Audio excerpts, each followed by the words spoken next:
Hello everyone and welcome live to the World Racing Network for tonight's broadcast of the National Sim Racing Association Beer Street Journal Grand National Series here, live for race number 3 from the Rockingham Speedway. Short track, a lot of bumps, and it's going to be a challenge for all of these drivers here tonight.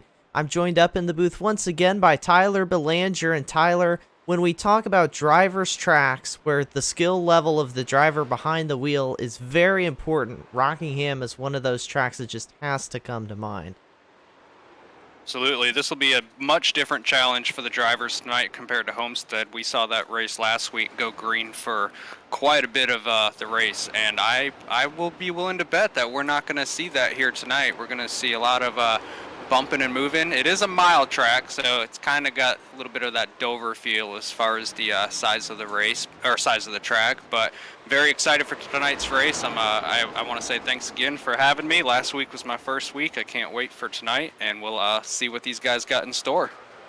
Yeah, it should definitely be a good one. Glad to have you back in the booth with me here for the third race of the season here. As you see, practice just ending. We're getting qualifying underway right now here from the Rockingham Speedway, and we want to talk about last week at Homestead Miami Speedway. Definitely did not disappoint here on the World Racing Network.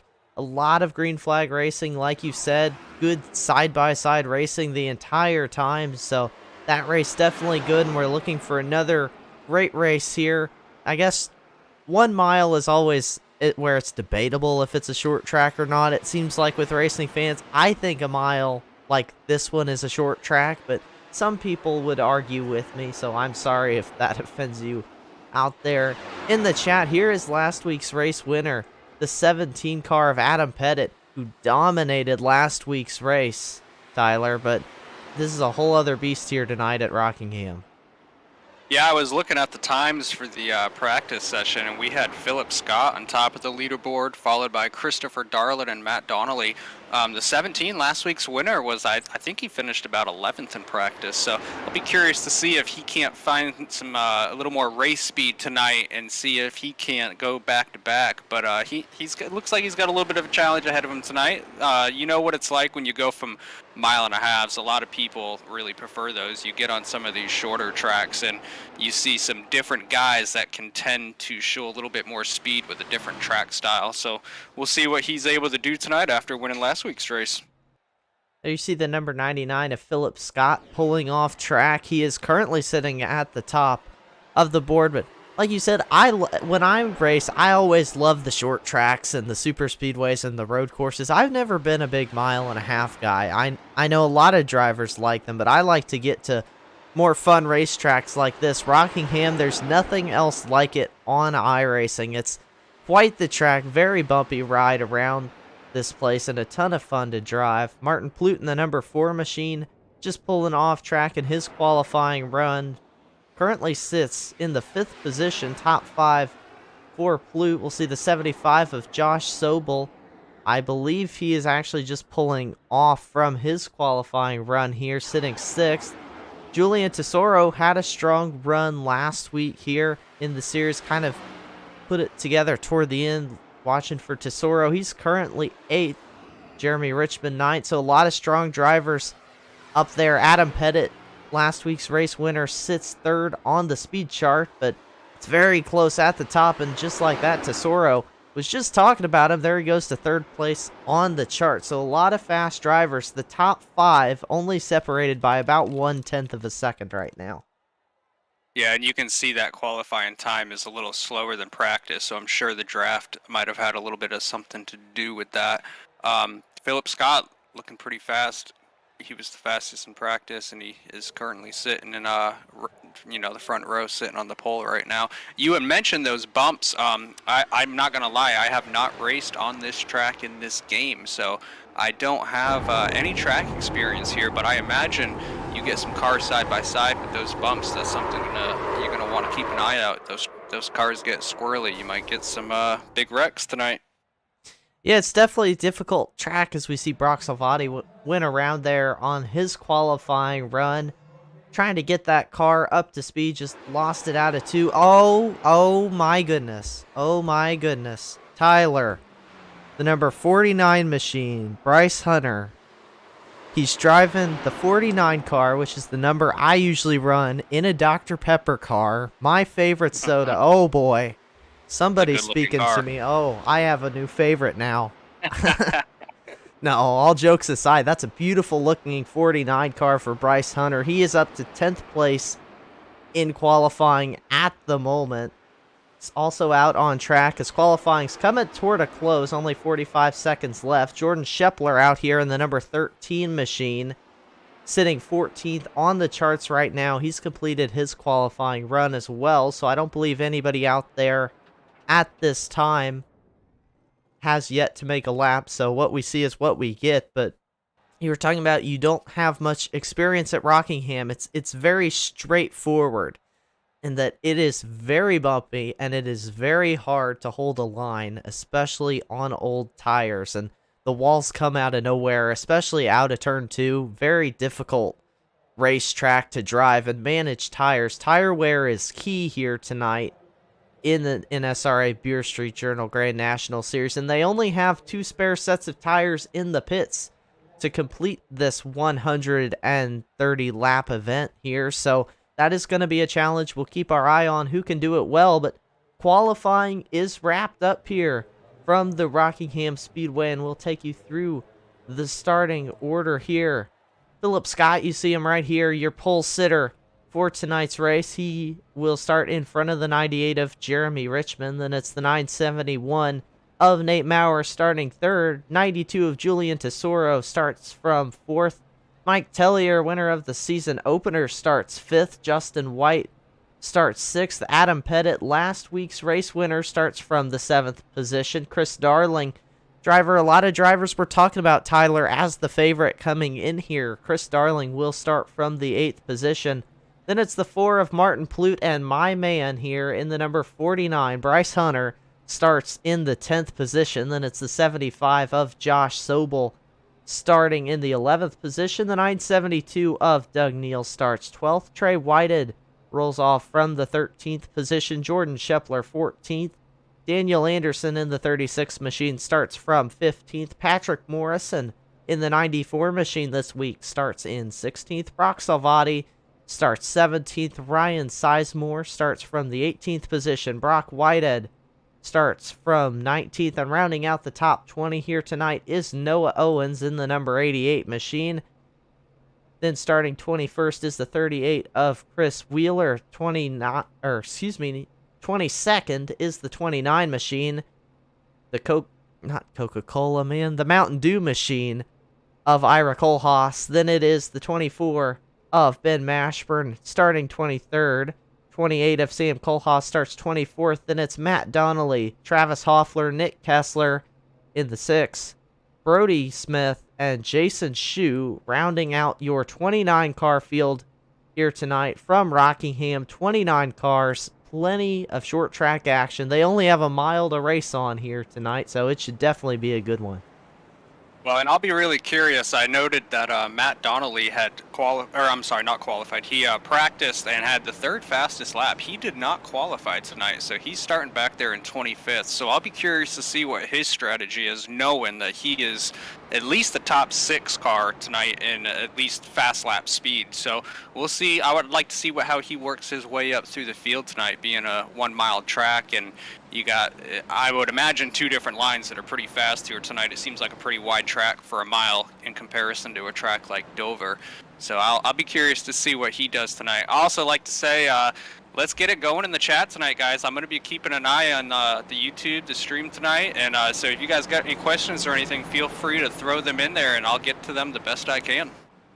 Yeah, definitely let us know you're watching out there in the chat. I know I haven't done the greatest job of it last week, but definitely want to hear from you all, see who you're rooting for here tonight in this race. But green flag is in the air. Philip Scott in the number 99 machine, gonna lead him to green here from Rockingham. Philip out to a great start out of the first turn. Battle is for second place, though. The 972 of Nate Maurer, that's Doug Neal, excuse me, in the 972 machine. I clicked the wrong camera. Here's Nate Maurer. They're also battling back there. Up front, they're going to settle it down just a little bit, but battle That is the number 98 machine of Jeremy Richmond, challenged by the season opener winner, Mike Tellier, in the 972. He will take away the 4th position.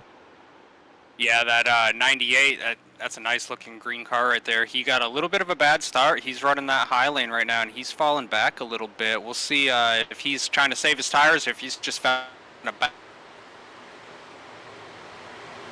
Yeah, well, right now that 98 rolling the high line, but he's got Chris Darling up his inside, trying to take the position away from him. Chris not quite able to do it through turns 1 and 2, trying to stick with him down the back straightaway here.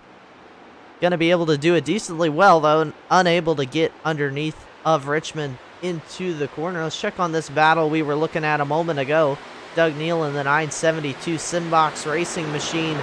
Right now running 11th. This is the battle for the top 10. 12th, excuse me. It's Jordan Scheffler in the 13, running the high line, trying to get the run on the 49 of Bryce Hunter. Wasn't quite able to do it, but from my experience, the high line very difficult to do, but Jordan Scheffler not afraid to try it out early on. Definitely looks like these guys that are up there running the high line are struggling a little bit. So we'll see once these tires wear out a little bit if some of those cars start to slide up and make some moves up there on the high lane. I also was noticing last week's winner, Adam Pettit, he has moved up to 5th place. He's currently battling with the 47 of Mike Tellier. We'll see if last week's winner can get up there and make some moves for the lead. Yep, they continue to battle on. You see the 4 of Martin Flute battling with Jeremy Richmond now. Richmond seems to have had a very eventful first couple of laps in this race. He's been in fights right now with Martin Flute, and you see him sliding back a little bit into the clutches of the 2 of Justin White. So we will see if White can make something happen. Oh, but we got a caution caution. is out. Yes, it is. We're going to have to Much dial it earlier up. than last week. I'll be curious to see what happened there. Already, strategy is going to come into play right here. We're only about, 7 laps in. You only got 2 sets of tires. We'll see if anybody stops to take fuel to make this run work. But let's go to you and see what this replay looks like. Well, I'm trying to find it right now. It doesn't want to cooperate with me like it normally does. I'm playing the game I did when I first got started here at the World Racing Network, which is Find the Crash. I am trying my best, and if anybody out can find it, or if you can find it, Tyler, I meant to say that. See who can win. It's a little bit of a race within the broadcast here, folks. Who can find the caution first when Mitchell Software doesn't want to do it? Well, I'm going to let you keep an eye on trying to find the caution. I'm going to keep an eye on the leaders and see what the strategy plays out if these guys stay out. Right now, nobody's taken down pit road. Ooh. Philip Scott has led this race and taken off in front of Julian in the 92. So we'll get an idea of what strategy these guys are about to take. I got it. Don't worry, folks. Mitchell figures it out. Here we go. On our replay, this is the 31 car of Brock Whited battling with the 36 of Daniel Anderson out of turn 2. Here they go, just up into the wall a little bit. The 36 just gets into the back of him, and bam, down the back straightaway. The 31 blinks out a little bit, and big damage for both those drivers, and both of them sitting at pit road right now, so that's definitely not what they wanted to see this early on in the race for sure. Yeah, and that's tough for the 36. There wasn't much you could do there at all. You just saw the 31 overdrive coming out of that corner and bounce off the wall, and there was just nowhere for him to go. So he definitely got the short end of the stick on that one. Yeah, we are on board right now with the 36 of Daniel Anderson out of the corner. You see him just gets out a little bit, 31 into the wall. I think he actually got tagged from behind by somebody there, and that got him spun around. He would have been into the 31 anyways, but that definitely didn't help the situation out whatsoever for that 36 car. Yeah, after he made contact with the 31, he definitely got tapped in the back end, which just made it worse for him. It was just a chain link reaction there. Like I said, I haven't got any experience on this track, but I really feel like coming out of these corners, it's kind of got that Dover feel. You push tight up off and hit that wall, you're going to collect some cars behind you because there's just so much momentum to be had coming off of these corners. It happens so quick. That is exactly Exactly right here. It's so difficult to keep the car down off the corner, and especially out of 2, that wall really creeps up. Out of 4, it's not as much of a problem because it kind of fades away a little bit because there is a little bit of a bend in the front straightaway, but it's a very difficult track, and we talked about it. It's earlier in the run, but it's definitely not easy to do. And out in the chat before we go green, want to check out Matthew Pruitt out in the chat saying, let's go 29. Let's check on the 29 of Ira Kohlhaas back here, running 23rd in the Mountain Dew machine. Got a little ground to make up, but definitely a fast car. We saw Ira have a solid run last week at Homestead. We also have Sean Kozier out in the chat saying, get it, Pettit, Adam Pettit, running in the 4th position right now. So last week's race winner, solid start to the event. Also, Sarah Mars saying, awesome video, Mitchell. Nice to meet you, Tyler. Thank you, Sarah. And Will saying, let's go, Mitchell. Of course, you two, Tyler, up here in the booth. It looks like we're about to go green. Philip Scott taking that outside lane, so I'll be curious to see how this works for him, because I believe the low line is pretty preferred here, but maybe got a little communication with the 92, a little give and go on this restart here. We'll see how this works out for him. Yeah, from my experience, the inside lane is preferred. We saw Jordan Scheffler trying out the high line. Of course, I don't think it matters for Philip Scott, who gets one heck of a jump. Yeah, he does. That 92 did not go at all. He's already back to 3rd place. Adam Pettit with a great restart, taking 2nd place there. Let's see if the 92 can rebound at all. Yeah, Tesoro definitely wants to get a little bit of a jump going here. As we go back green, you see him kind of running up in the middle of the track, but that puts last week's winner, Adam Pettit, in the 17 up into the 2nd position here as we take lap 12 of 130 from Rockingham. You see the 47 back here, Mike Tellier, tried to make a little bit of a move. Oh, as this 92 got into the wall slightly on exit there of turn number 2, which is exactly what we saw bringing out that last caution. So easy to do, especially if you haven't run here much, because one thing, if I remember right, there's a bump when you exit the corner, Tyler, and the last place you want to hit a bump is right when you're trying to control the car the most, which is on corner exit, to try and keep it out of the wall. Yeah, you definitely got to be careful if you're full throttle coming out and you hit that bump. Depending on how the car feels, whether it's tight or loose, that can be a recipe for disaster. If you're right up on somebody, depending on how far back you are, you got to be careful too. You got to watch that car in front of you and know if they're pushing tight or squirrely loose. You got to know if they're going to hop up and hit that wall. As you saw with the 36 on that last caution, he didn't see it coming and it got him collected. So you got to be careful. Yes, definitely true. And we are watching a great battle right now back here around the 33 of Trey White. They were all 2x2 for a little while. They've gotten single filed out. This group of cars led by Justin White, the series director here for the Beer Street Journal Grand National Series. And oh, I can't forget, before we get too far into it, it wasn't Justin, but the Brookstone Animal Hospital Lucky Dog Award. I don't know if we had one, Tyler, under that last caution. I don't think we'd been going green quite long enough, but if we had, Brookstone Animal Hospital would have sponsored a Lucky Dog, so we'll see if we can give some more of those away throughout the race. And it's short track, so these tend to breed more cautions than the 1.5 miles we had last week, so we will see. 16 laps, only one caution, but really good racing here. My 49 car, the Dr. Pepper car of Bryce Hunter here, in a bit of a battle with the 4 of Martin Plute there in that machine. Plute trying to work the inside of the 49, not quite able to get it done, but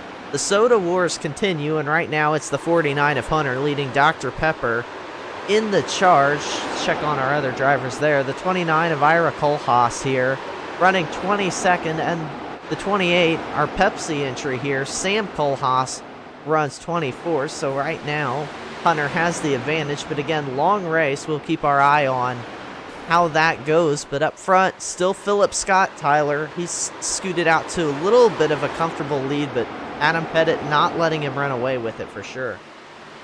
Philip Scott's running a little bit of a different line. I've been watching him, and he kind of is arcing it on the entry and turning down low. The 17 is kind of keeping a little bit low, but he's done really good. Adam Pettit, he started 7th. He's moved his way up to 2nd, and he's keeping the leader right in his grasp. So we'll see those two different lines that they're running. I mean, the 99 is definitely entering higher versus the 17. So I'll be curious to see in about 10 laps what that does on the tires, and if that gives an advantage to the 99 running a little higher, maybe saving a little more tire than Adam Pettit. And we are on board right now in the gyro cam with Philip Scott. You can see just how much banking there is in these corners when you ride on board with Philip. I don't know the exact number off the top of my head, but you can see how much that camera turns to the side when he goes through these corners. We'll shift to Adam Pettit behind him because he's running a slightly different line. But you can see how hard, and you can hear the tires squealing as well, how hard these drivers have to work the cars to get it around this racetrack. Definitely a challenge, but you'll see the different line here. Adam's been running lower, but Philip's been running a little bit higher in 1 and 2. And there you see it. It's just a different feel for the drivers where their car likes it. And we'll just have to see, especially with the tires as the run goes on, how that plays out. Yeah, Philip looking pretty strong right now. Right now, it looks like the 92 of Julian is creeping up a little bit, keeping the pressure on the 17. You got 2nd, 3rd, 4th, 5th, and 6th all right in a line on top of each other. So they're going to be possibly aggressive, but also watching to make sure they don't run into something like where the 31 ran up into the wall. With how tight they're running, you see somebody bounce off of that wall, and it's going to collect a lot of those top drivers. Yeah, when you run this close, it definitely is a little bit of a higher risk here, but so far they've done a good job of it here from the Rockingham Speedway. Let's look a little back where the battle continues for the 9th place position at this point. The 4 of Martin Plute managed to get around the 49, but the 49 of Hunter now under pressure from the 33 of Trey Whited, who's trying to look up the inside, not quite able to get it out of turn 2, but the 49 under pressure from Whitehead here, and a lot of other cars trying to follow him through as you see the 49 go well up the track, almost to the wall, almost contact between those two, but they managed to keep it going straight. That was a pretty aggressive move there by the 33. He saw that the 49 washed up a little bit. Now the 49's under attack by the 75. Looks like he's struggling a little bit. Maybe not the best on the long runs. Might have used those tires up a little bit aggressively on that short run. And you see also, we'll jump on board with the 13 of Jordan Scheffler. You can see just barely, well, maybe Justin White will be better, on the back bumper of that number 49, that little yellow stripe on the bumper of Bryce Hunter there in the 49. You'll see those on some of the cars through the field. That signifies that they are a rookie here in the Beer Street Journal Grand National Series, and they are racing for a $100 prize to the top finishing rookie in the standings this year. So again, that's something we are definitely going to be keeping you posted about here on the World Racing Network, because like we've talked about, $100 payday is better than anything I've gotten in my sim racing career. So that is a ton to race for all of these drivers with those rookie banners. Yeah, that's definitely something to race hard for. Something I noticed while you were talking about the 49, it does look like his bumper is crinkled up a little bit, so it looks like he might have been bumped and sustained a little bit of damage. So I'll be curious to see if that's affecting his car a little bit, and that's why he's struggling a little bit. He does seem to have found a little more speed. He's held off the 75 and pulled off a little bit, but I'd like to see how that damage affects him once these tires wear out some.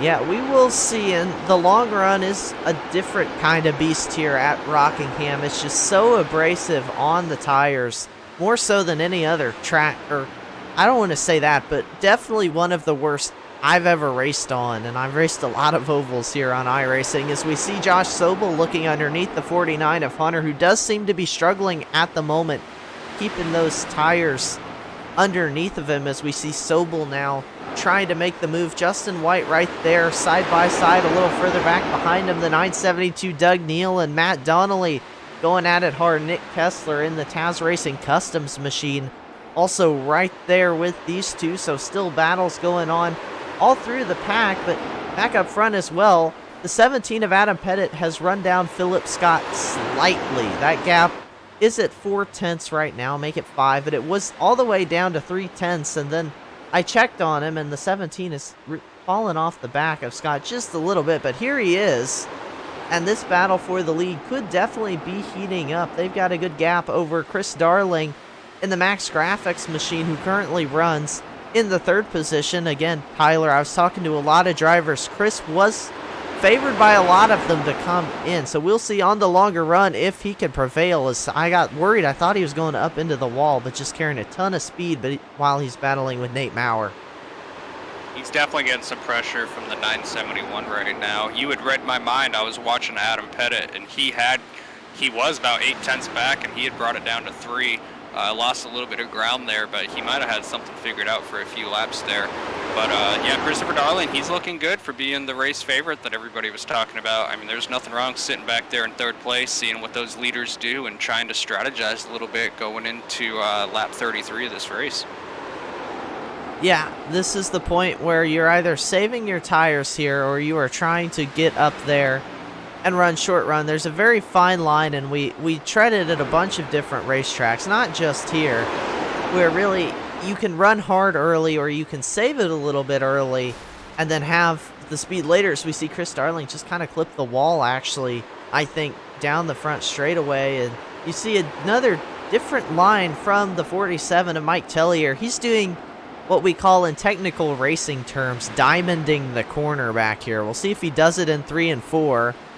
Not as much there as he did in 1 and 2. It was really dramatic, but you see he's entering low on the yellow line, fades up a little bit in the middle, and then turns it back down to the yellow line on corner exit. That's another very viable strategy we see sometimes. It's a line you see at Richmond a lot, Tyler. Other short tracks like that. I haven't seen it much here, but I know drivers who have done it before, and it's just another way to drive this track, and we talk about it. So many different ways to approach a track like Richmond. Yeah, and in my experience, a track like this, which I'm kind of comparing to Dover, that will eat up the right front. So he does look like he is catching the 11 and the 971 as that battle heats up a little bit in front of them. But in my experience, when you diamond the corner like that, you're kind of throwing it in there and letting it wash up a little bit, getting back in the throttle. That can eat up the right front. But right now, it does seem to be working for him pretty well, as he is making up a little bit of ground on 971. So it seems to be working for him.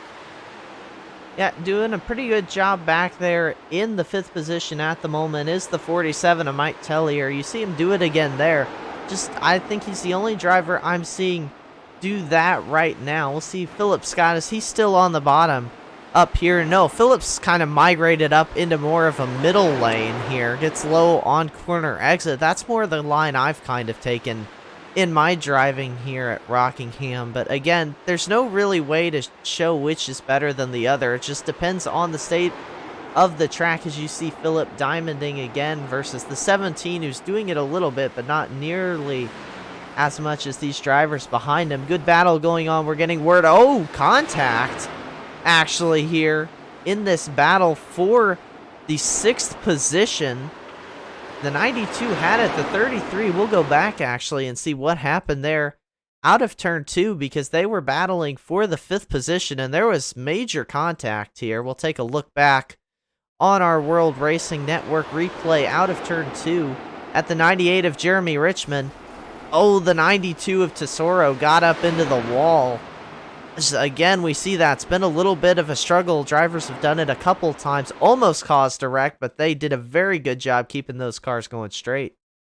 Yeah, that 92, he's probably hoping for a caution here pretty soon. That rear bumper looks like he backed it into a tree. It's V-shaped now, and I imagine that's really going to affect him as he's under attack right now by the 98. I didn't quite see... Ooh, he got clipped by the 98 coming out of that turn. Slows him down a little more. Might be a little bit of damage on the left front, but he's struggling right now. He's got a lot of damage to that rear end, so he's going to probably be hoping for a caution here pretty soon and get down pit road and repair that. Yeah, Tesoro definitely had a rough couple of laps there, and you see that bumper creased in there, gets the wall again a little bit into the corner, but he's had a good start to this race and still running in the top 10, so we'll see if he can get it gathered back up. Another driver maybe just used the tires a little bit early, losing them a little bit now as we see Martin Plute back here, catching up to him. The 49 of Bryce Hunter in the Dr. Pepper machine also right there, a little ways behind Martin Plute. They've got a decent gap back to Josh Sobel, who's in the middle of a battle with the 13 of Jordan Shepler. Contact Sobel into the wall. They keep it clean, but man, the 13 just kind of came up into the 75.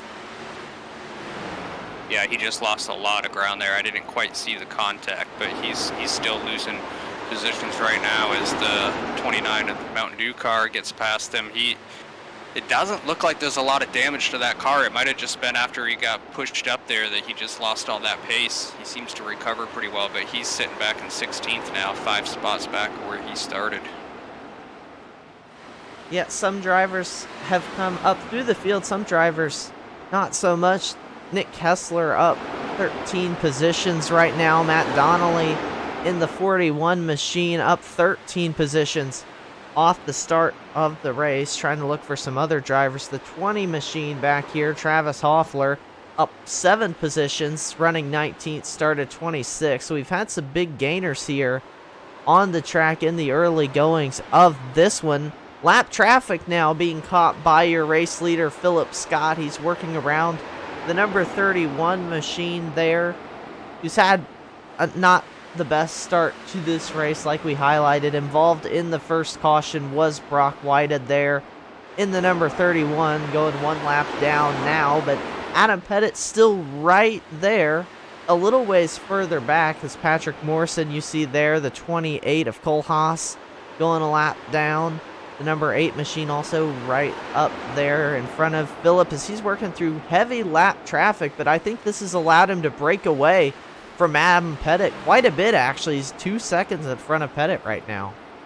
Yeah, Pettit's definitely lost a little bit of speed. I don't think lap traffic's really played a part in that, but he's almost 2 seconds back now. Phillip's looking really strong. And those are the two that you got people calling out in the chat looking to do well. You got the Phillip and Adam Pettit both being called out in the chat. That 31, now that he's a lap down, you can see that damage on that rear bumper. He just got passed by the 17. It's really affecting him. He's hoping for a caution here pretty soon. Yeah, definitely struggling with that car. Heavy damage. I'm impressed with how well the 31 of White has been able to keep it up here. The 28 machine of Cole Haas doing a good job there as well, hanging in. You see Philip Scott still here, got a little clean track in front of him, but they are in what we like to call the hornet's nest right now. The 36 machine also right there of Anderson. That car also involved in the first caution. Still doing very good though, keeping it in the race, but now you see Philip Scott putting that machine 1 lap down as well. Battle going on for the 12th position here between Justin White and the 972 machine driven by Doug Neal. That's a good little battle. It settles down a little bit. The 6 as well, going at the 92 of Tesoro back here. I believe we're getting ready to start some of these green flag pit stops, so we'll see if anybody takes any strategy trying to short pit and make a little bit of ground up on Philip Scott. I noticed in the chat that 41, Matt Donnelly, he started back in 25th and he's up to 13th, so he's definitely moving up. Look for him to be there at the end if this strategy plays out. He seems to have a pretty fast car.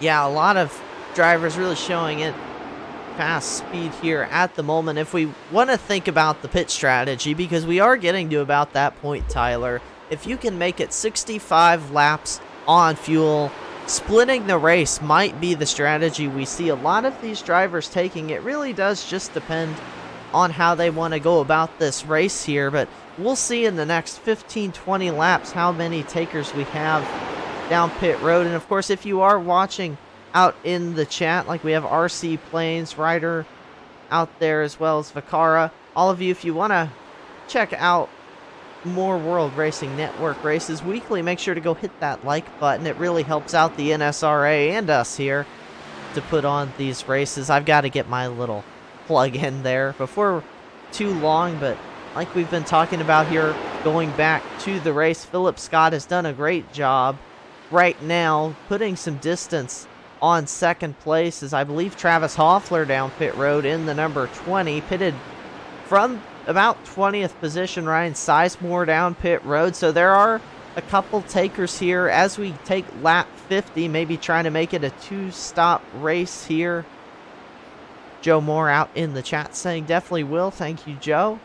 As yeah, I think this is going to start a 2-stop strategy. We'll see if they have enough fuel to make it the 3 stops, as we see Philip Scott and many others continue to stay out, and that would really spice up this race here, Tyler. Yeah, I definitely imagine that the leaders are trying to keep this going so they can make one more stop. I'm kind of surprised after that first caution that came early on in the first 10 laps, we didn't see some people come down and take just fuel to stretch that out to do only one more stop in the race. But so far, it seems to be working pretty well. I mean, Philip Scott's out there, and he's just mowing them down on these laps and putting cars a lap down. And when you start lapping cars like that, that puts a lot of pressure on people early pitting, because you start getting through that pit cycle, 1 or 2 cars lose it on pit entry, and then you got a bunch trapped a lap down. So it's a big risk to do that short stop strategy, and right now with the 99 just staying out there logging these laps, that puts a lot of pressure on those guys sitting right outside the top 10. Yes, it does. At a short track, you really have to be on your game to stay on the lead lap. Here is one of the most difficult parts of this race, and when you pit, you lose multiple laps at once, and one poorly timed caution can ruin your race, as we see the 75 of Josh Sobel exiting pit road now. So more drivers have come down pit road. We were watching a great little battle here. Mike Tellier, Nate Maurer working through traffic. They've kind of gotten separated now because of that traffic. Battle continues, though, between the 4 of Martin Plute and the 49 of Bryce Hunter. I feel like we've seen a lot of these two going at it here as we take, well, we're well past the 1/3 race mark now. You see as well Nick Kessler, Justin White also right in this battle for the 8th position as they run on track right now. Is the 6 car got out of sorts there. Maybe like did. I think he is coming down pit road. Yep, he is. Yeah, the 6 He's got a little bit of damage to the front of that car too, so look for maybe him to repair a little bit of that right now. That's just a little bit of short track racing, using the chrome horn to get around this racetrack and maybe move some drivers out of the way if you can't quite get around them without rubbing them up a little bit. So short track strategy we see some drivers take here. Very tricky to do sometimes on iRacing because of the way the physics behave, but definitely a viable strategy. And looking back here at this battle between the 4 and 49 and 2 now, is still, these 3 have been under a blanket for most of the run, saving tires at about the same rate here as we continue into the run. More drivers making their way down pit road. Matt Donnelly, Daniel Anderson have all been down, I believe, at this point, as well as many others. So we are starting to get to that point where these drivers out here could be the ones stretching it just a little bit. But again, if you wait till halfway, you're guaranteed to cut yourself out a pit stop. Hopefully, I know we had a caution in the early going. We've been green flag for about 50 laps at this point, as you see the 8 car on fresh tires here. That's Ryan Sizemore. You see just the difference those fresh tires create. Already a huge gap over Martin Plute. So that's just something to keep in mind. You can wait to pit, Tyler, and it'll get you fresher tires later and hopefully cut a pit stop. But then again, you lose seconds every lap by waiting to pit. Yeah, you do definitely lose seconds every lap, but when you're running the lap times that Philip Scott's running, I mean, he's got a 4-second lead now in second place, Adam Pettit. So he's really putting the rest of the field in a really tough spot as he just continues to pass these cars and put them a lap down. If the field's really tight, you would expect to see the leader come down a little sooner, but when he's got this big of a lead, he can afford to lose some of that track time, because if it stays green and he does pit, even if he's lost a spot or two, he's going to have much fresher tires and be able to reclaim that lead very quickly.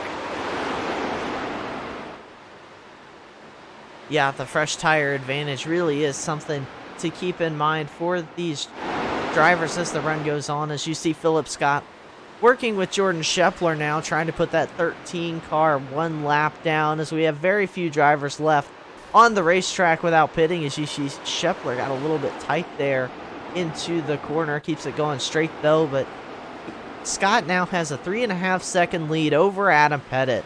So Philip Scott definitely done a good job this run of saving those tires up.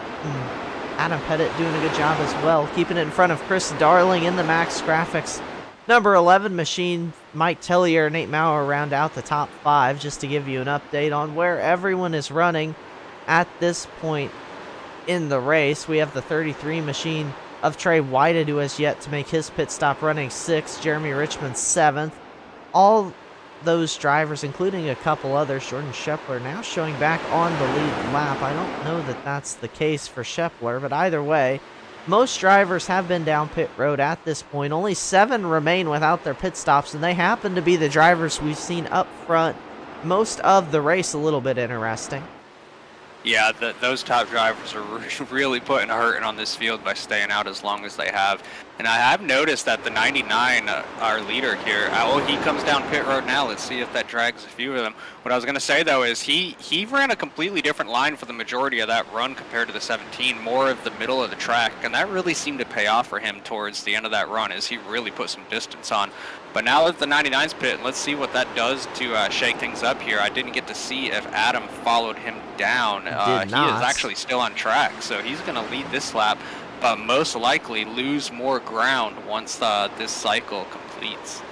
Yes, there is something to keep in mind, though, as we see Adam Pettit ducking down pit road this time. Will the 11 come down? Yes. These drivers get a bonus point for leading a lap here in the series, and Adam Pettit comes in 3rd place, and the 99 of Philip Scott. I'm trying to find Philip on the point standings, actually, so we know where he is. He is 23rd coming into tonight.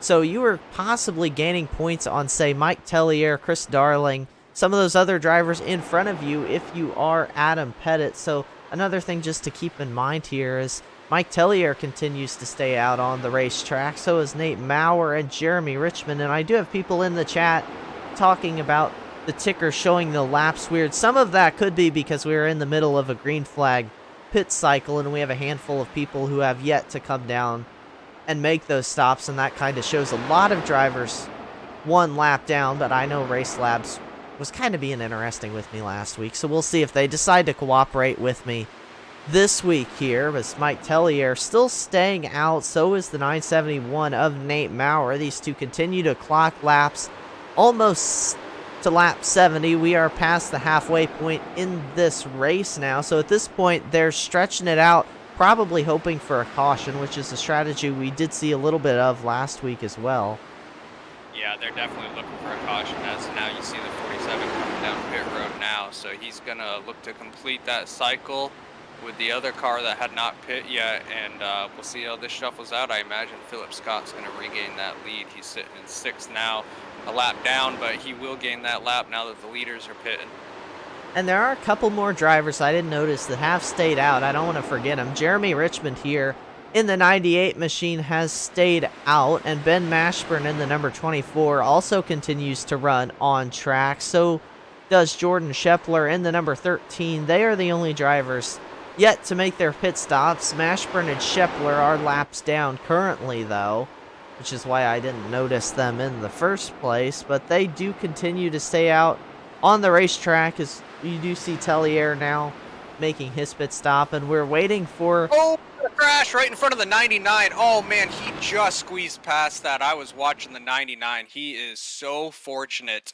If you go back and look at his screen, 2 cars, I didn't catch the numbers, but 2 cars got into each other in the turn right in front of him, and he just avoided it.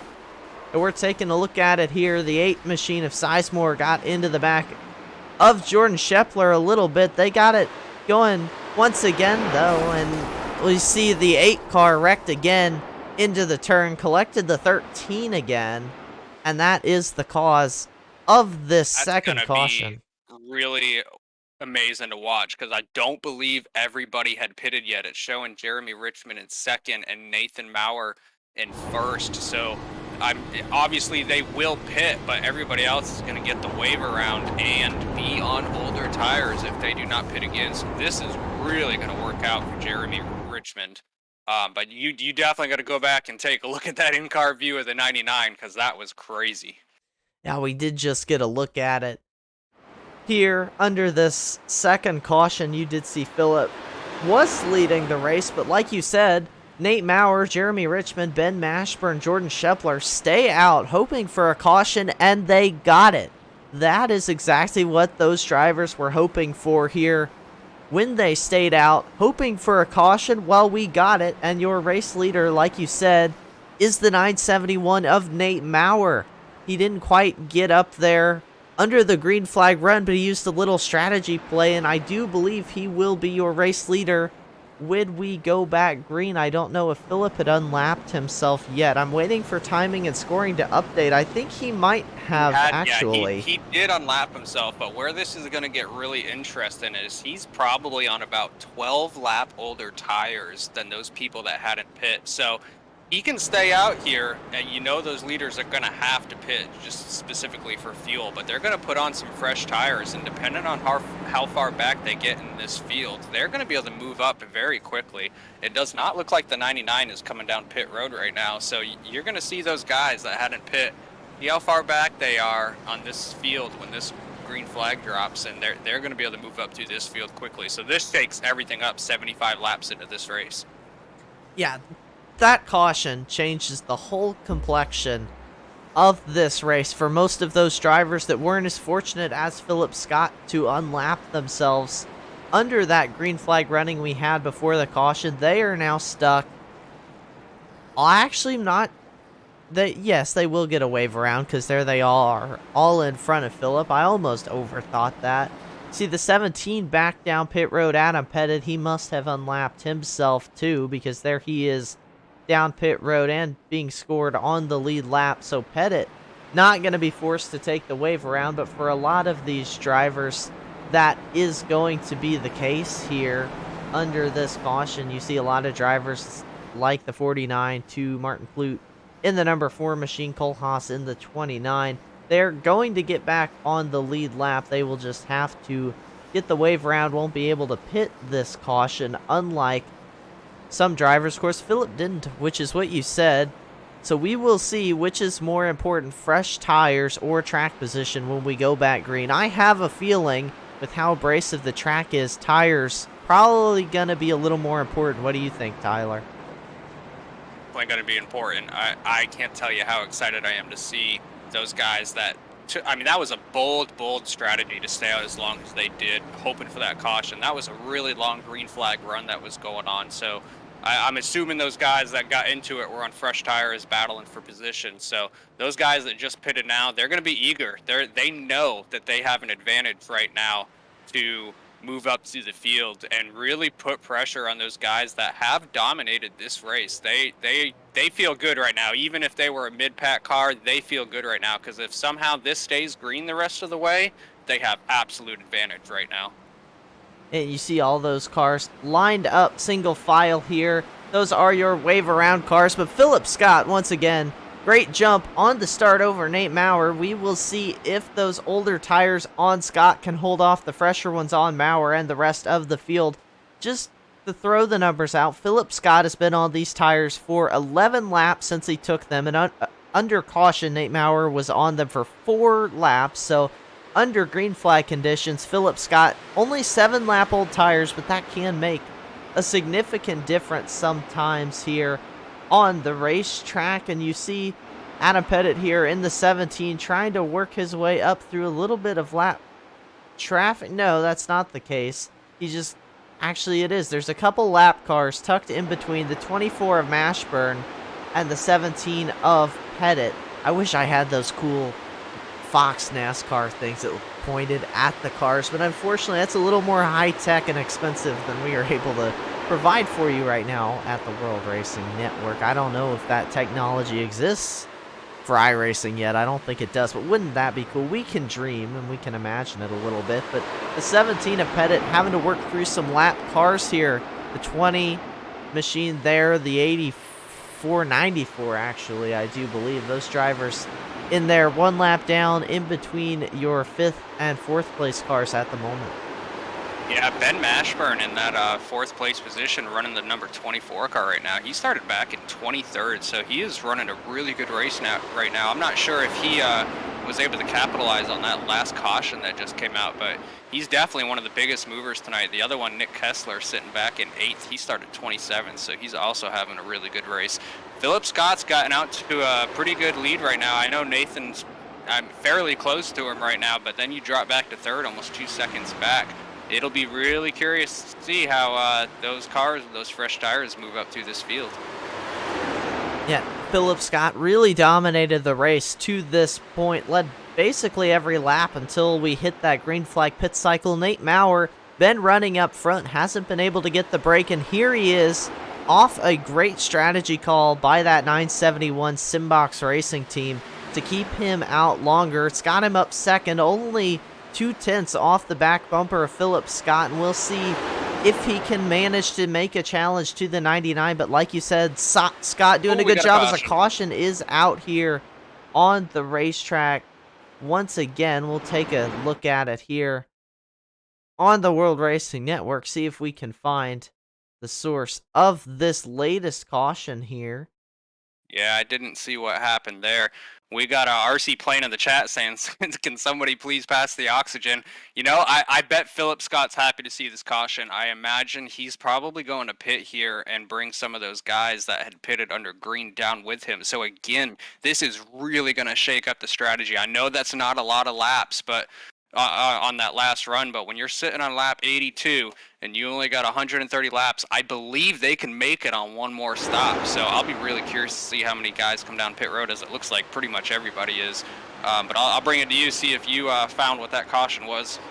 Yes, I did, and we're looking at it right now. The 29, excuse me, of Cole Haas here out of the corner, gets almost taken 3 wide by the 33 machine of Trey Whited. There was battling with Martin Plute as well. Unfortunately, went around, got turned into the infield wall. A ton of damage for the 29 machine of Ira Kohlhaas here on this one. And we're going to go back and get an onboard look as well on the number 29 machine. Actually, let's go on board the 33 machine here of Trey Whited. I think would be a little bit more fun here, because you'll get a better view of it. You see side by side in front the 29 and the 4 of Martin Plute, and you see the 33 machine of Whited trying to take advantage of them being side by side. Unfortunately, though, the 29 machine was there, and we are under caution for, I believe, the 3rd time tonight here from Rockingham.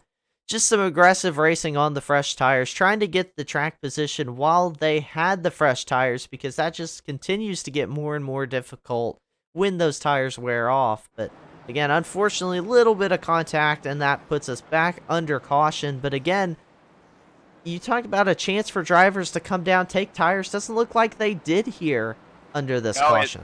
Everybody darted down for pit road, and it looked like about the top 3 split off last second and stayed out. To go back to that caution, that you hit the nail on the head, man. It is all about aggression at this point with people in different strategies.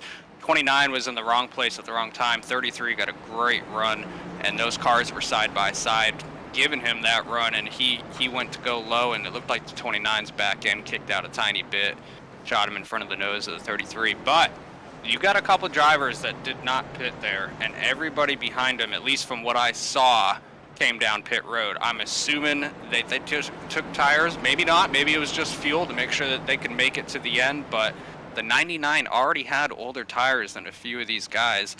We'll see. I mean, he's fast, but I don't know if having older tires is really going to be able to keep himself in front of some of these drivers. We saw he was under attack by the 971 of Nathan Maurer right before that caution came out. He likes that high lane. It looks like that's what he's going to take again on this restart, but look for a few of these guys. The aggression's ticking up. It's only going to get harder from here. People aren't going to give.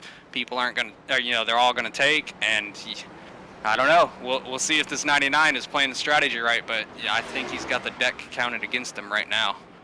Yeah, and I can't forget to mention our Brookstone Animal Hospital Lucky Dog award here under this caution, I believe, is going to the 2 of Justin White. I am not positive about that. I didn't catch it early enough because I was off finding a caution for us, but I believe Justin White is going to pick up the Brookstone Animal Hospital Lucky Dog Award, and we did forget to give one under, I believe, the 2nd caution of the race, but they are linked down in the video description, as well as all the other sponsors of the NSRA and the Beer Street Journal Grand National Series, so make sure to go check out Brookstone Animal Hospital for all they do for the National Sim Racing Association, Man, Philip Scott has just been killing it on these restarts tonight. I don't know what he's doing compared to these other guys, but he's getting 2-3 car lengths on these restarts, and he is just killing it. We did get a question from the chat real quick.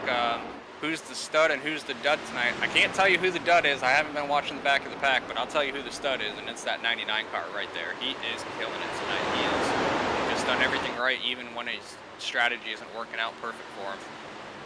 Yeah, Philip Scott definitely had the strongest race car, it seems like, here tonight. And really in the Beer Street Journal Grand National Series, I don't single anybody out as really not a strong race car driver. It's just sometimes they have worse nights than others. And right now we've seen struggles from a couple drivers back there. We've got a couple of them many laps down due to some incidents. But we're watching a great battle back up on track between the 17 of Adam Pettit trying to take fourth from Jeremy Richmond. He's got a bunch of drivers behind him. Chris Darling right back there, our season opener winner at Daytona. Mike Tellier in the mix, as well as many other drivers. Yeah, Adam's looking fast. He's being really aggressive. He was ready to get by that 98. He almost really pushed it, but realized that was probably going to take both of them out. He does now slide in front of the 98. I'd love to see everybody who's watching this race. We are 89 laps in. Who you got winning? Who you got finishing second? Let's hear it in the chat. Yeah, we do want to hear who you think gets the win. I think we'll make our picks in just a little bit. If we can get another caution, I'd love to make some picks here when we get to that point. But Tyler, right now, looking at this race, who do you think is the driver to look out for the win? Well, definitely the one who's been the strongest tonight is the 99, but I'm looking at the 971. He is running really good in second place, Nathan Maurer, and I think he's got something for him tonight. I think he's really being patient right now. You saw, I don't know if you just saw, I'm sorry, but he did just have a really good run on the 99 and decided to check up right there. He's quicker, but I think he's knowing that this could go the rest of the way, and he's going to save those tires. So keep an eye out for that man. He is right on the bumper of the 99. Nate Maurer is right there for this race lead. I'm going to continue to keep my eye on the number 11 of Chris Darling, because like I mentioned earlier in the broadcast, this is the guy who all the drivers said to watch out for. And Darling's had a quiet night here, running up in the top 5 right now in the 5th position. If we get a late race caution, watch out for Chris Darling. I think he could stand a great chance at pulling this one out. But like we talked about, Nate Maurer had a little bit of a surge. He's lost some ground though on the 99 of Philip Scott, who continues to dominate this race here from Rockingham, but certainly has had to drive for it here as Nate Maurer gets very high up out of the corner. I worried about him a little bit, but Nate keeps it going straight. And these are two of the best short track racers here that I've raced with in my iRacing career, in Philip Scott and Nate Maurer. Both of them very strong here on all tracks, but short tracks too. These drivers are very good. And you see Adam Pettit as well creeping up into this battle. I was just going to say, yeah, he just passed for third place. You got Tyler Tyone that is calling out, not calling out, but rooting for the 17, looking really good, and that's true. He's last week's winner, and he dominated that race last week at Homestead, so definitely can't count him out as he moves himself up into third.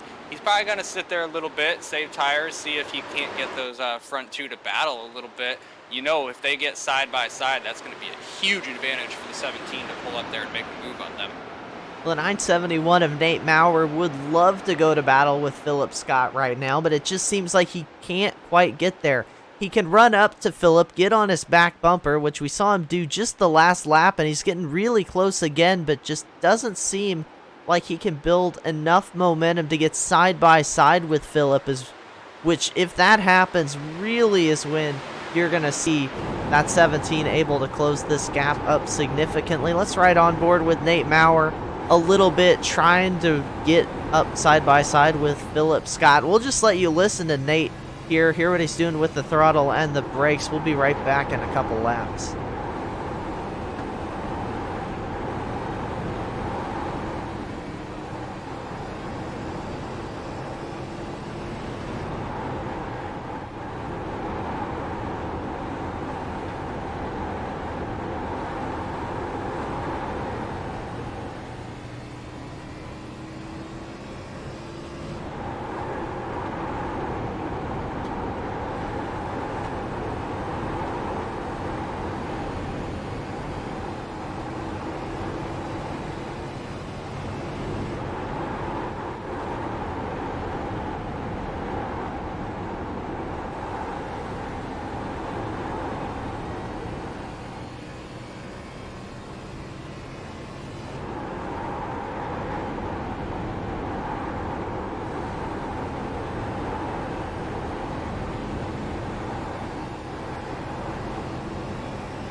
All right, we are back live, still following the 971 right behind the leader of Philip Scott. We got a great question here from the chat. RC Plane asking, how many tires are these guys allowed? Wondering why Philip did not take tires. Well, that's a really good question. Philip had taken tires once, so he does have one set left. They started the race on new tires and then had 2 sets to go with from there. So he's playing strategy here. He knows if this race gets a late caution, with him being the strongest car, he wants to not be that guy that has no sets of tires left. So he is going to look to put a set of tires on if we get a late race caution. Now that we only have 30 laps left, he wants to know that he can be aggressive and not have to be on the defense. So that is why he is probably running that strategy. That's kind of one of the perks of having one of the fastest cars, is you can save that set of tires knowing that you are one of the better cars. Is now we got second place of Nathan Maurer under attack by Adam Pettit. He has really done well tonight to move up into the 3rd place after starting 7th after winning last week's race, and look for him to put some pressure on the 971 of Nathan and get up there and try to battle with Philip. As Adam Pettit comes into tonight 3rd in points and has run up on the 971 of Nate Maurer, who we see is making a little bit of a surge, has driven away from Pettit and closer to Scott. These top 3 have broken away quite a bit from the 47 machine. They have. We got a new nickname for Adam Pettit here, Patient Pettit. I really like that coming from the chat. He is being patient, and he's sitting himself in a great position to take advantage of maybe making the front 2 overdrive their tires a little bit to try to stay in front of him, knowing how strong he is and that he is last week's winner. Feel a little bit of pressure, you might overdrive, and he might be able to take advantage of that. Yeah, definitely one to keep our eye on. Showed a lot of speed last week at Homestead, showing it again here tonight at Rockingham Speedway as we have less than 30 laps to go in this race. Again, I want to thank you all for tuning in to tonight's broadcast. It's been a lot of fun here. 3rd race of the season here from Rockingham. Next week, for those of you who want to continue watching with us, we keep it on the short tracks, going to Iowa, my personal favorite. Love Iowa. Love it. Well, I guess not my favorite short tracks. Phoenix is. That's my favorite track of all time. But Iowa, a very fun racetrack, multi-groove racing. They'll run all the way up on the wall, all the way up, or all the way down on the white line. A ton of fun. So make sure to tune back in at the same time next week, 8:25 Eastern, here on the World Racing Network for next week's Beer Street Journal Grand National Series race. But Philip Scott continues to hold the gap. We see a little smoke on the track. Maybe somebody got a little sideways somewhere. I don't. Got a good battle there, 4th place too. Matt Donnelly finally clearing the 47 car of Mike Clear, moving himself up into 4th. They are 3 seconds back, but that might be a big move right there if he can sit in front of that pack behind him and just kind of coast and see what those top 3 do. Yeah, and you see Mike Tellier really trying to diamond it in, but can't get that car back down to the inside lane. Kind of a sign that right front tire really starting to burn out on the 47. And we are at that point in the run once again, Tyler, where the tire wear really going to start to show up. But like you said, the 41, great pace right now.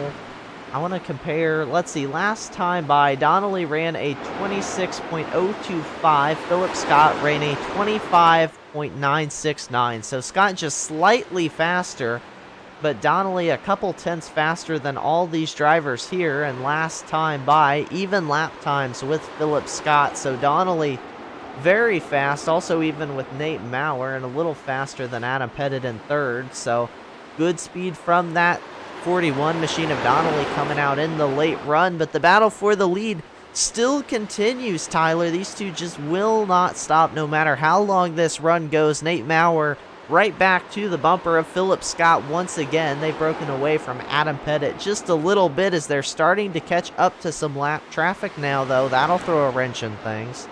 Yeah, that's what I was going to say, is they're starting to catch lap traffic now, so maybe look for that 971 and Nathan to get a little aggressive here, push Philip into catching lap traffic at the wrong time. To go back to Matt, he started 25th and he is up to 4th place, so do not count him out. I don't think we have seen him up front too much tonight, and he might have something for these leaders here at the end, as he's had to work his way up to this track. But yeah, battle for the lead's definitely spicing up. Now that we've got some green laps on, you're going to catch this lap traffic, and that's going to get really interesting as Nathan, his best move right now is to just keep the pressure on, see where the 99 of Philip catches this traffic, and see if he can't make a move, because he definitely seems to be a little quicker right now. The 971 of Nate Maurer, from what it looks like to me, is doing better on corner entry than Philip Scott in the 99, but Scott is able to nail down the corner exit and is preventing the 971 from getting any kind of a run into the next corner to really take advantage of that corner entry speed. A little bit of savvy race car driving from Philip Scott, understanding where Maurer's strength is and kind of canceling that out. As you see, I believe the number 94 of Patrick Morrison, I'm not quite sure that it was, but somebody going one lap down here. But you see Nate Maurer continues to keep the pressure up, and sometimes that's just all you have to do. You have to keep on the bumper of that car in front of you. Don't let him forget you're there, and eventually if Philip slips up, Nate is right there to make that move. Well, and this might get interesting because we saw earlier on that long green flag run, that 99 running that middle groove, and Adam Pettit was behind him running that low lane. And by the end of that run, 99 had a lot more speed. So you might actually see Nathan using up his tires a little bit, trying to keep that pressure on him, where he's running a whole lane lower in every turn around this track. That 99 running that middle, and that really worked for him on that long green flag run. So maybe he's got something figured out where he knows to let Nathan think he has a little more speed than him, but him actually using up those tires where the 99 can pull away at the end of this run, because by the end of this run, we're going to be at the end of this race. So I don't believe that these guys have to pit again. So the 99's actually probably playing his cars pretty smart right now. Yeah, Philip doing what he needs to do for right now, and we've been watching a great battle here for the 5th position. Mike Tellier has it. Martin Plute into the side of the 47 of Tellier. They keep it straight. This battle has been raging for quite a few laps, and you see them just continuing to get super close. You see a run coming from the 4 out of the corner. We'll see if he tries to dive it in the inside, but Chris Darling in the 11s there. The 49 of Bryce Hunter's worked his way up into this battle. Great battle for that top 5 position, and I've worked with people in the booth. They always like to say that, oh, it's the 4 of Plute. I was about to say Hello Kitty is under fire right now, no pun intended, but the 4 car bounces off the wall a little bit right there, and he gets surpassed by the 11. See if the 11 car can get up there and try to make a move for 5th place. But yeah, that was really heating up right there. The 4 definitely seemed to have some more speed. As we've seen the 47 earlier in the race, he struggled on those long runs, so I think he's starting to feel that right now. He slips up there, and the 11 gets a big run and dives low down on him. Yeah, the 11 of Chris Darling really trying to put the pressure now on the season opener winner of Mike Tellier in the 47 machine. I think we talked about in the season opener that Hello Kitty has all her dimensions and whatnot in apples. Well, right now, Mike Tellier trying to make that race car as many apples wide as he possibly can to stay in front of Chris Darling in the number 11 machine now, who continues to put a ton of pressure on the 47. You see contact maybe.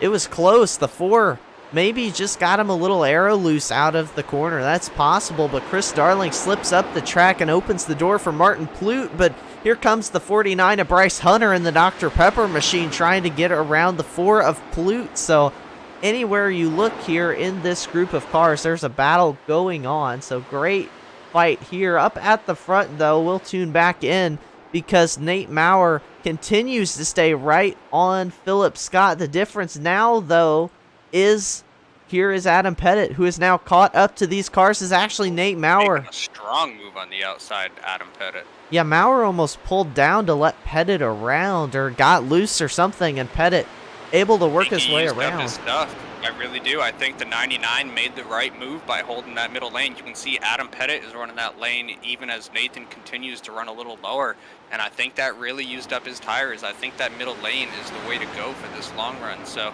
now you got patient Pettit up there in second. He's only a half a second back, and now they're going to start getting into some thicker lack of traffic. And look for Pettit to really try to close this race out.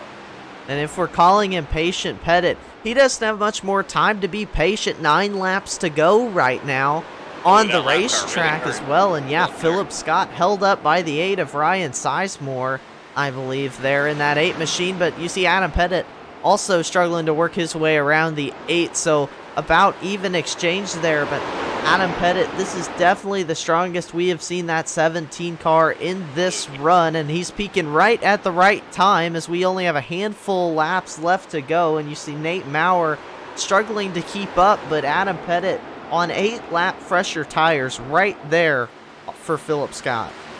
Well, and no more patience at this point. Like you said, we got 8 laps to go.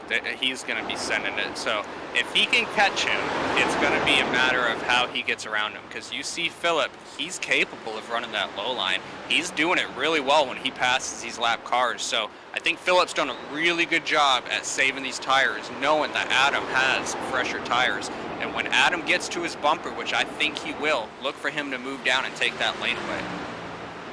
Yeah, and you saw Adam Pettit get a little bit held up by the 75 of Josh Sobel out of that corner, but he is right back on the attack on Philip Scott, coming out of turn 4 to take lap 125 of 136 laps to go from Rockingham Speedway in the Beer Street Journal Grand National Series. And Philip Scott has done a great job all race long, holding everyone else at bay, has the fastest lap of the race, but it might not mean much if Adam Pettit can take advantage of the slightly fresher tires and seems to be better paced. Drove it in a little deep. Yeah, it looked like the 99 drove it in a little deep, and Adam got right on his bumper. But it's even if he gets there, he's got to figure out a way around him. And like you said, the 99 has been out front all race. He knows what he's doing. He's got a strong car.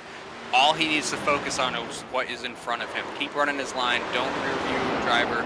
Or I'm sorry. Don't look in your mirror. Don't run that race. Just focus on what's in front of you, and you can walk home with this win. Yeah, he definitely just needs to keep focusing on the lap traffic in front rather than the 17 of Pettit behind him. I think that is the key, just like you said, for Philip Scott, because these races on short tracks can be won or lost by how you take the lap traffic. You see him catching the 88 car there. Good timing. Oh, the 88 up into the wall a little bit, but a clean exchange. Noah Owens managed to get lapped by these drivers, and we continue racing up front with just 3 laps to go from Rockingham Speedway. Adam Pettit has tried everything so far, but you'll be surprised what some drivers will save up for the last handful of laps. But right now, it's still the Philip Scott show out front. Has 0.3 of a second over the 17 of Pettit, but either one of these two drivers could win it at this point. Coming to take 2 laps to go. Yeah, it's just a 2-car race now, too. It's just down between Philip and Adam.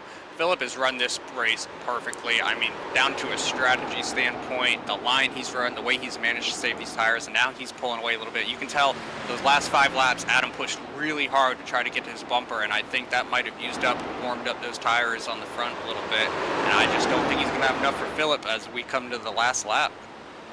Yeah, white flag in the air. 1 lap to go here at Rockingham Speedway, and Philip Scott just trying to put down 1 more lap out front, but you see the 17, good job through the corner. He's going to be there. He drove it in deep there, but it was just a little too deep. He lost some time. It looks like the 99 is going to take this one home after a dominated performance tonight. Yep, coming out of turn 4 to the line, Adam Pettit gave him everything he had, but Philip Scott going to finish off a dominant performance at Rockingham, takes home the win in race number 3 of the Beer Street Journal Grand National Series. What a race indeed. Once again, the series delivers on the action. Great race here. Philip Scott taking home his first win of the season for the TNR Racing driver.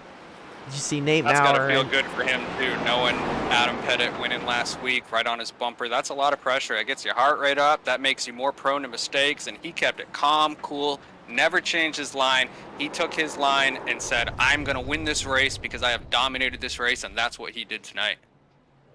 Yeah, Philip Scott just came out here, started on the pole, led most of the laps in this race, almost got caught off by that untimely caution during the green flag pit cycle, but ran hard enough that he was in a position to stay in contention, stayed out on older tires, and able to take home a well-deserved win here. You see his Mike Tellier there in the 47 also coming out to congratulate Philip as he's doing his victory burnouts. Good drive for the driver in the Hello Kitty machine. 6th place too, not bad for Tellier, but like we said, Philip Scott, what a performance. We will be right back in just a moment as he parks it in victory lane to talk with Nate Maurer, your 3rd place finisher, Adam Pettit, your 2nd place finisher, and of course this man, driver of the number 99, Philip Scott, when we get back. Stay with us.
And we are back live on the World Racing Network, where we have your post-race interviews lined up for you here. First off, I believe Tyler has caught up with your 3rd place finisher, Nate Maurer.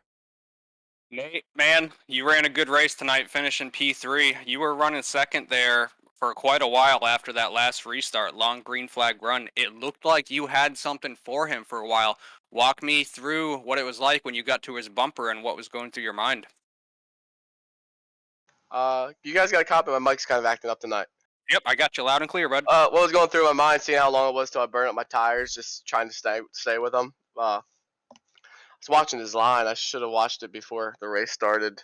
I was scared to move up that high because I'm not used to really running that high as what he was, so I didn't want to damage the car. So I figured I'd just keep doing what I was doing. Yeah, he kind of cut me off there in turn 2.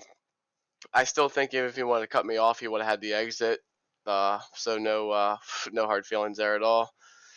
But yeah, I knew it was gonna happen. I'd burn up my stuff trying to get around him, and then I seen that Adam was coming, so I just let him go around me and hope that them two would kind of get into it. And Adam tried to give him a hell of a shot there, getting around him, but it just didn't happen. So congrats to Philip on a good win tonight. He was very dominant.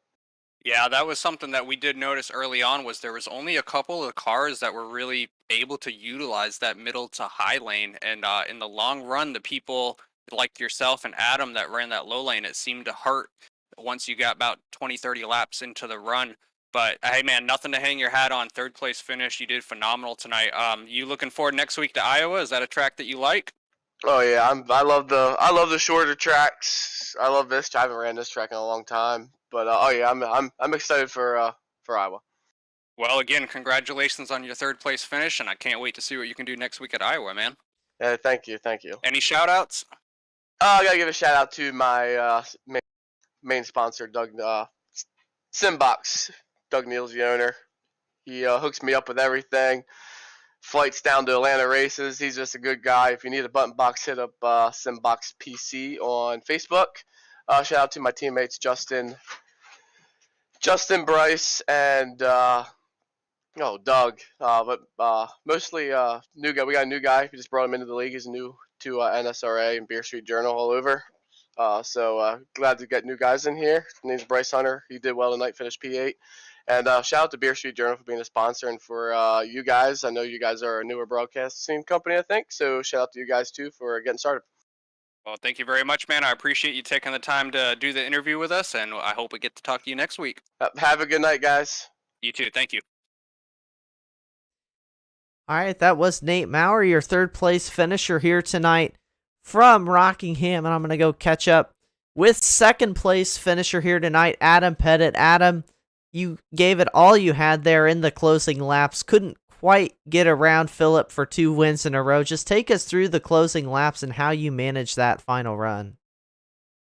Oh, I honestly, I got to give a big shout out to Chris. Rockingham, I've maybe only turned 15, 20 laps here before tonight's practice, and Chris really helped me on kind of how to drive this track, and so that was huge. But this just coming towards the end, I kept seeing Philip, you know, run high in 1 and 2, and I thought he was kind of pushing, and I'd get greedy trying to get back in the throttle too soon, and then it would just kind of ruin my corner exit, and he would just kind of pull me on the backstretch there. So, but he was a dominant car. He definitely deserved to win tonight.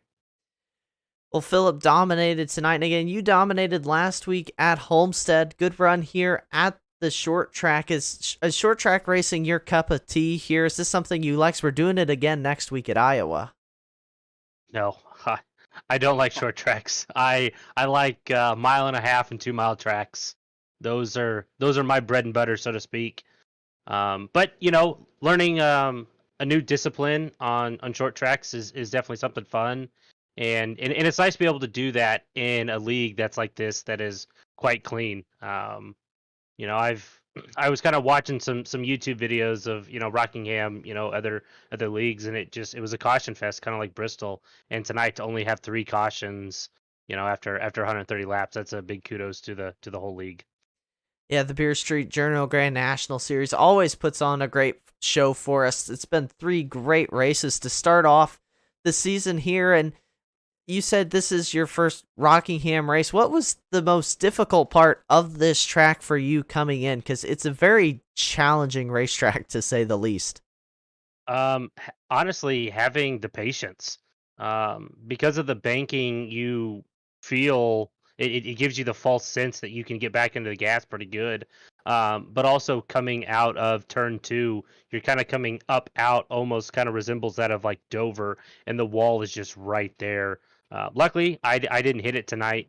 But yeah, this place is just so much about patience, and only really having one long run to kind of feel how to save tires, and then trying to apply that to the second big run here. And I definitely figured out something. I was able to stay closer to Philip this time than the first one, but also passing here was extremely hard. Just even getting around lap cars, unless they were just being extremely um, courtesy, it was really hard to pass. So I don't think I would have been able to get around Philip cleanly. I think I would have had to hit him to do it, and that's just not in my MO to do that. Yeah, well, you two certainly put on a great race. Toward the end, it was a lot of fun for us to watch up here in the booth. I know you're not looking forward to Iowa next week, but do you think we could see you up here in contention again? Hopefully, hopefully. Like I don't really love short tracks, but I've run Iowa in another league, and I had the win until I ran out of fuel on the backstretch, and that was in the trucks. These Xfinity cars, in my opinion, of the 3 disciplines, they are the hardest ones to drive. So it'll be interesting. I'm sure they're going to be loose coming out of 4, even more so than the truck. So again, it's just going to be about patience. Yeah, well, we certainly look forward to seeing you give it another shot next week. But before we let you go, do you have any shout outs? Yeah, I want to give a big thank you to Anything EC on the card tonight. Any car care items that anyone's looking for, head on over to um, their website. And they're going to be sponsoring some races here later on in the season here in the Beer Street Journal Grand National Series. So looking forward to that as well. And then again, a big shout out to the league and Stan for getting it, and then Justin for the admin, and then Chris, and then obviously you guys as well. You guys do a great job at the broadcast. Well, thank you again for stopping by, and again, congratulations on second place finish. Definitely a strong run, and maybe we'll get to talk to you again next week at Iowa. Hope so. Thank you guys. I appreciate it. That was second place finisher here tonight, Adam Pettit, but I believe Tyler Belanger has went and caught up with Philip Scott down in Victory Lane. Philip, man, I know you're feeling good tonight. You got that first place. I tell you what, you dominated tonight. You did everything right. And even coming down to that last restart, not a lot of us expected that to go green as long as it did. And you were actually on a little bit older tires than second and third place. So walk me through that last restart. What was going on through your mind to keep yourself in first place and to get that win tonight? Yeah, that was that was really tricky. Especially since I've had for a long time I struggled with saving tires, and even last week it was an absolute disaster because I'm so used to running the high line at Homestead, and that just burned my stuff up. So I had to readjust and change my strategy for the Friday race. But anyway, so I knew that they were on older tires. So what I knew is just do things that are in my control, because you know it. I was Nate was on like 6 lap older or 6 lap newer tires or something like that, 7, and then Adam was 1 lap older, which is can make the world of difference. That can make tenths of a difference long run. But so yeah, I just made sure to. I really like getting the starts. I think that restarts. I think that comes from my road racing background. I just like to get really good starts, um, like right out of the bat and just really gun it. And thankfully, I was running through the gears really good. I was making sure to take the top because when I on the initial start on the inside, I just almost spun out. So made sure to be on the outside. But yeah, I just knew to get a good start, get a couple tenths with it, me and the carp and Nate, and then I just tried to just take the line away, get the runs off the corners. Um, Well, yeah, that was something I alluded to earlier on in the race. Is if there was anything you were better at tonight than leading laps, it was your restarts. You were like almost immediately out to a half-second lead on every restart. You really had that figured out. But to go back to that last restart, you had two different cars actually pressure you pretty hard once those laps started ticking down. What was going through your mind on what you were going to do on defense if one of them was going to make a move on you? oh yeah, Nate was pretty close to making a move on me a couple times. It got close, like a couple times. I know one time we almost made contact because he got a better roll through the center of two than I did, and I kind of like dabbed on the brakes a little too long, and so we were pretty close there. But yeah, I just I it was it was nerve wracking because I knew I was at such a disadvantage with the tires, but I just figured like every couple tenths, like if Nate or Adam weren't like like a tenth like right on my bumper, if they were like a couple tenths back, then I just would what I'd do is especially if it was like 4 or 5 tenths. Didn't happen often, but I just made sure to just roll through the corner, really be smooth, don't get on the gas early, just try to save every ounce of tire I could. It was it was definitely. I haven't won many races before, and that was definitely the hardest and my pretty much my best run I've ever had. I'm really proud of that. Well, we can definitely hear the excitement in your voice. You definitely earned that tonight. And we did mention that earlier on that you were one of the few that really made that middle line work and you committed to it. You knew even when they had the ability to make a move that you had the run off of the corners and the ability to save those tires on the higher lane. So you stuck to your guns, man, and you dominated this race. So congratulations on your first place. I'm sure Mitchell has a couple questions for you, but again, congratulations. Are you looking forward to Iowa next weekend? Oh yeah, for sure. Especially since it's my sponsor, McKinney-Hassey Racing. That's her home track. She's a 410 sprint driver. She like drives in like she drives like all throughout the Midwest circuit, including the Knoxville Nationals. So yeah.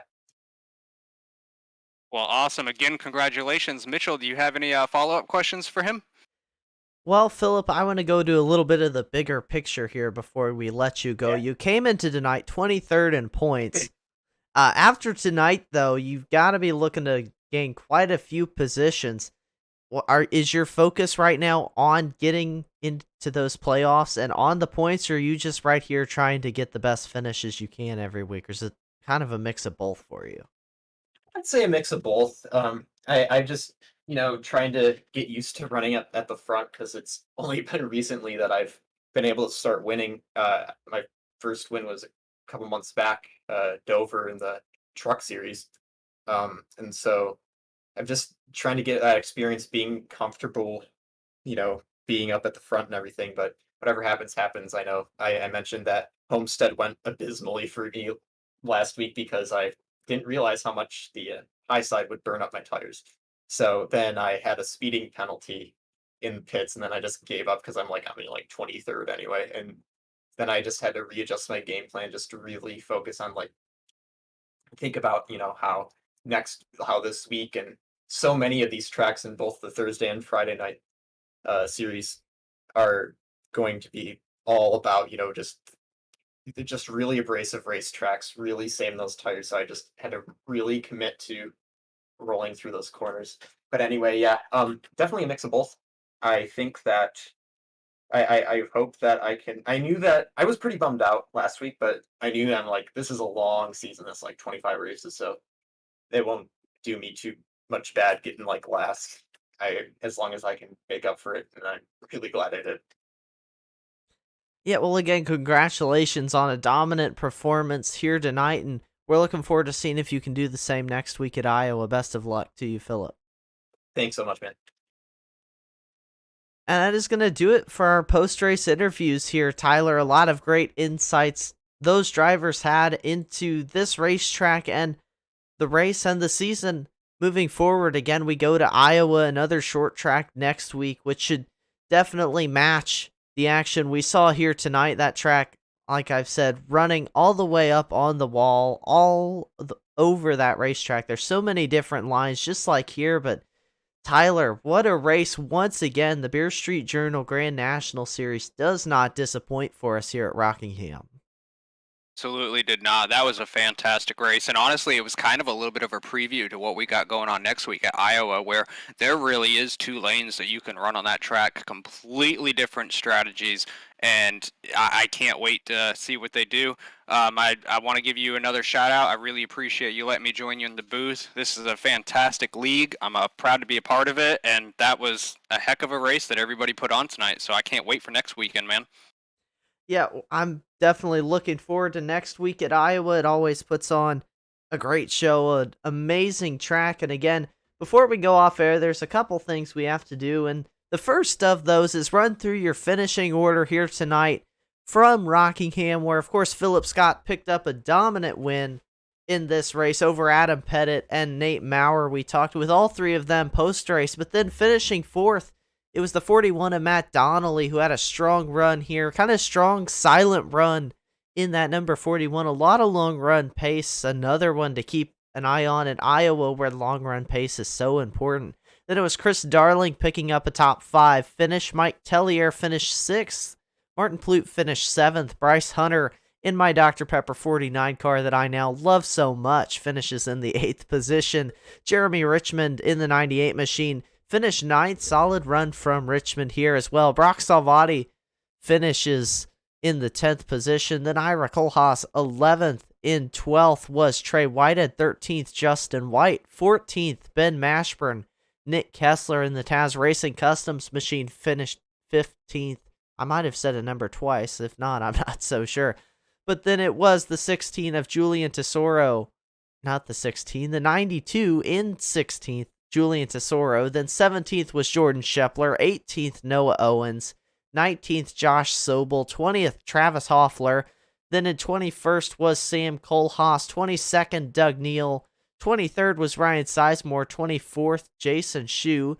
25th was Patrick Morrison. 26th, Chris Wheeler. Then Daniel Anderson in 27th. And rounding out the drivers who started tonight's race was Brock Whitehead in the number 31 machine. 28 drivers started the race here tonight. A ton of drivers here always come out in the Beer Street Journal Grand National Series. And of course, we also have to thank the series sponsors here. Beer Street Journal, of course, is the title sponsor. MaxGraphics.co for any graphics design.